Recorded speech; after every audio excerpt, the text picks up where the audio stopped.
It's interesting. If you say, who is this guy? Well, he was a one-time crane driver. He was a school manager, a peach picker, an international secondary metals trader, and an English teacher. And so he looked at the world from many different angles, and then he realized that there was something wrong with it.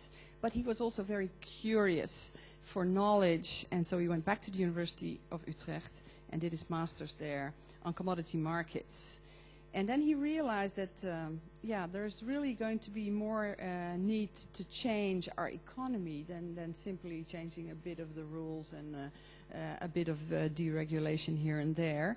And he got inspired by certain ideas of degrowth. Now that is an argument that we already have with a lot of people of the cradle-to-cradle philosophy, where we say, yes, we can grow, but we can grow in a different way. And our first speaker is going to talk about that as well. Adam Mathews, can I get you up here and get to the floor? Thank you, Louise. And let me see. You're the first speaker, and I don't want you to be out of the simulcast. So you see, we have about 1 minute left. The simulcast will start at 10. Hi there. Is everybody there yet? I don't know. Is the simulcast on already? Yeah? Okay, great. So we can wave at all these places where people are. It's really, really nice. And I hope they got your introduction still. And then I want to give you a very good 12 minutes and wish you a lot of success. Thank you, Louise.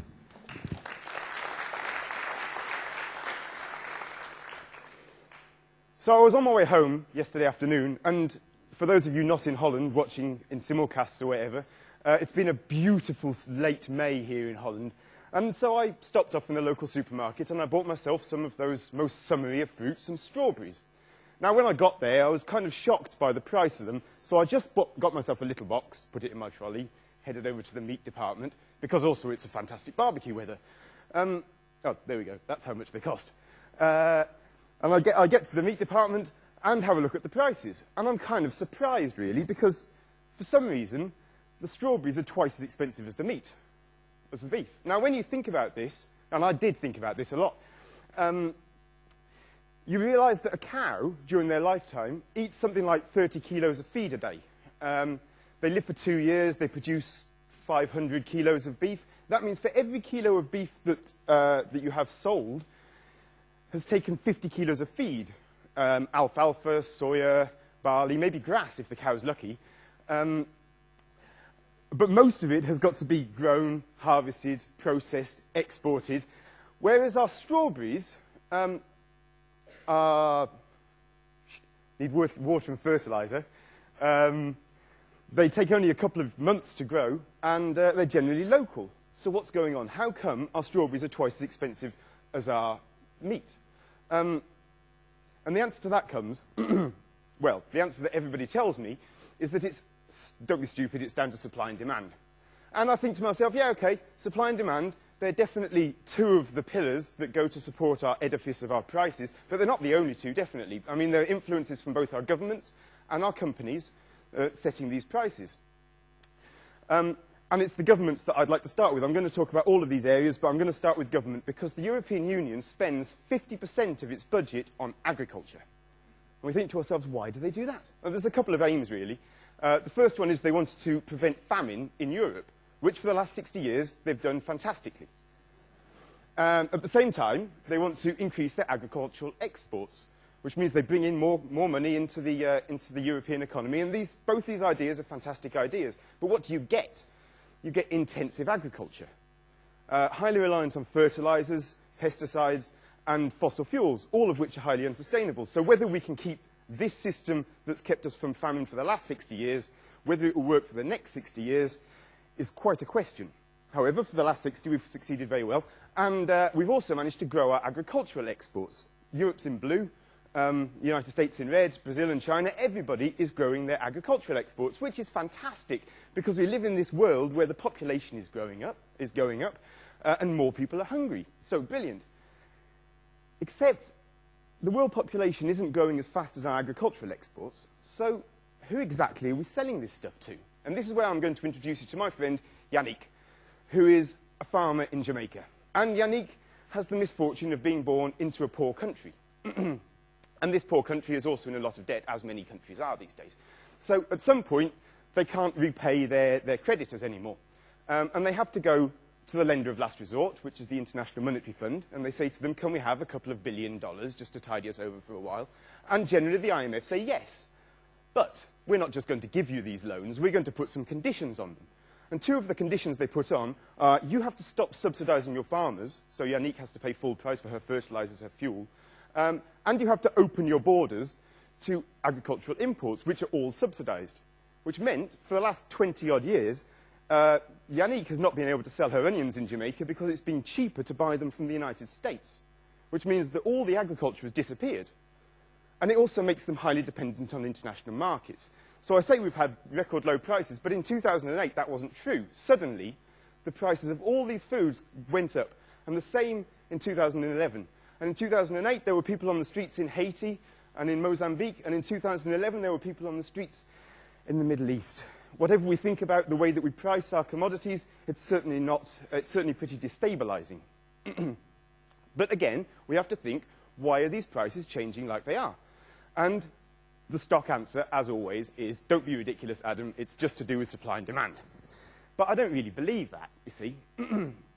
Because when you look a little bit closer at these things, you see that all of these foods, their international prices suddenly went up in 2007, 2008, on the verge of this financial crisis.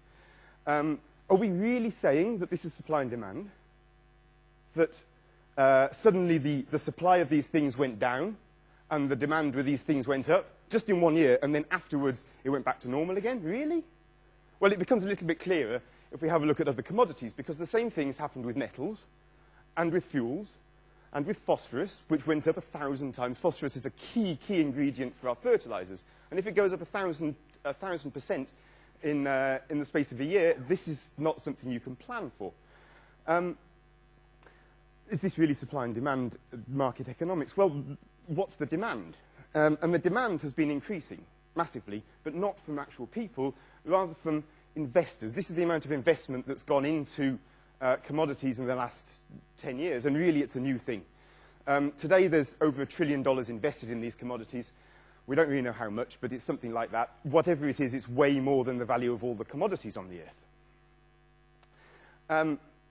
But who are these people that are trading all these commodities? Well, we have this idea that they look like this, that they're shouting at each other, waving pieces of paper, but that's not true anymore, because 90% of all our trades these days are made by computers using algorithms. And what do these algorithms do? Well, they trade 40,000 trades per second. And they all basically follow the same news and the same data. So when one goes up, they all go up. And when one goes down, they all go down. We create this huge pattern like this. And what do they trade? They trade commodities, but they also trade currencies.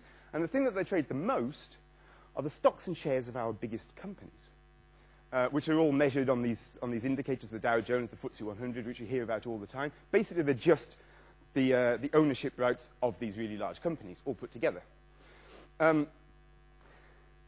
If we don't understand anything else, we understand that the stock prices of these companies has to constantly go up. It's a way of getting investment in. It looks good for the company. That's the way they judge their performance. And that's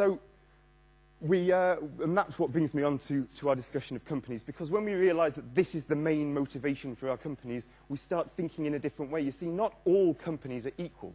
There are small companies that are family-owned, and there are large companies.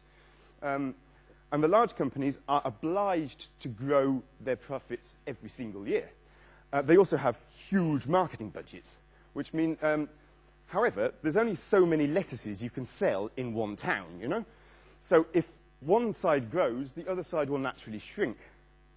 So much so that you get to the stage where, like in the UK today, 90% of all of the grocery retail is made in 4 supermarket chains. Not that that's actually news you would ever hear on the news, because everything has to be positive. All of the news that comes out about these corporations, these supermarkets, has to be good, because that's how their stock price keeps going up. And the best news you can possibly get is about jobs. everything's always about they're going to open supermarkets, we're going to have loads of new jobs, which is brilliant, because that's what we want our companies to do. We want our companies to provide employment. And we go into these companies and we pay a lot of money through their tills, buying their products, and we think to ourselves, all right, that's good because we're helping our local society and they get a little bit of this money that we're putting in. But of course, companies don't just pay wages and pensions, they also have to pay tax, they have to pay their suppliers, they have to make profit as well. But they have to maximize their profit and grow their profit every year. So at some point, the companies can't expand anymore, you know, they can't sell any more lettuces. But they have to keep their profits growing, which means they have to reduce their expenditure. So you cut your wages and just scrap your pensions obligations. You find tax havens to base your companies in, and so you pay as little tax as possible, and you push your suppliers as hard as possible so that they will you'll still be able to make a profit, even though you're only charging €4.50 for your beef. And all that's in order to grow your profits. Now, this money that we've put into these companies from our own communities suddenly goes up into the pockets of the shareholders, paid out in dividends. Effectively, what we've done here is we've produced companies which are wealth vacuum cleaners, enriching the rich, impoverishing the poor. Not only that, our supply and demand, well, it doesn't work. I mean, we need prices that are realistic, not that are altered by all these crazy things. And not just that, I mean, supply and demand has obviously been usurped somewhat by speculation. And finally, we come on to our governments. And our governments have they haven't done anything about supply and demand or companies. Not just that, though. They've found a marvellous way of sustaining the unsustainable, especially in agriculture. Because without all these subsidies, it just wouldn't work. So we look at this edifice that we have, and we think to ourselves, blimey, those pillars, they're a bit, you know, they're pretty solid. How on earth are we going to do anything about this impregnable edifice which faces us? And actually, the answer is simple, because at the base of this whole structure is built upon you and me. It's us that keeps this thing going. So if we're going to make a change, it needs to be us that make that change. As I've shown, our companies, our governments, our markets are not capable of doing it. It's us that need to do it. And what does that change need to be? Well, it needs to be local and it needs to be small. You want to be buying local products through small retailers, because more of the money from your community will stay within your society if you buy from small retailers than large ones.